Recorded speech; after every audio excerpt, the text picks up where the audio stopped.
So let's turn to another underperformer today, Circle. Shares closing about 8% lower. Compass Point downgrading the stock to sell, citing 5 negative catalysts ahead of including Fed rate cuts and emerging competition from, ironically, the recently passed crypto legislation, that stablecoin legislation. Shares are still up over 500% since the IPO. Its market cap is now $43 billion. And joining us now is Ed Engel, analyst at Compass Point. And Ed, it's good to have you on the show. Why the downgrade? Why now?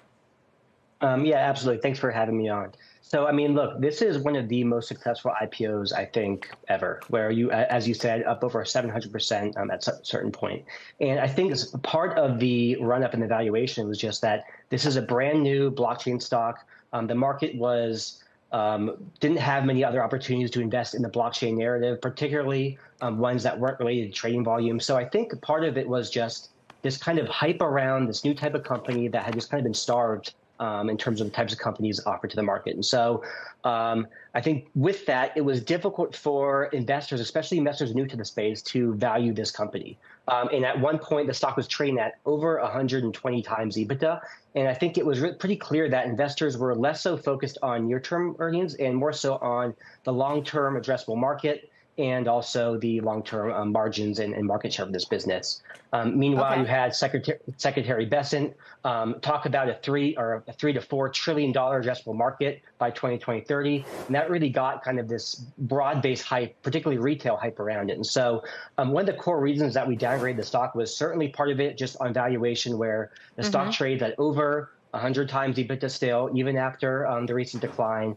You've got peers like Coinbase and Robinhood, maybe not perfect comps, but still have that blockchain exposure, closer to 50 to 60 times. But even beyond that, I think one of the core reasons of the downgrade was, first of all, we're a little bit cautious of the long-term margin profile of this business, where we don't necessarily see stablecoins achieving mass market adoption unless more of that interest yield is passed on to the consumer. So similar to how banks are forced to share their yields with deposit holders, we're expecting increasingly stablecoins issuers like Circle, at least indirectly, to share more of that yield with the end user. We don't believe that that current margin profile that requires that is reflected in the stock. So Coinbase is a partner and investor in Circle. I mean, is Coinbase also a competitor here? Or when you see deals being struck with Coinbase, does that also potentially help Circle?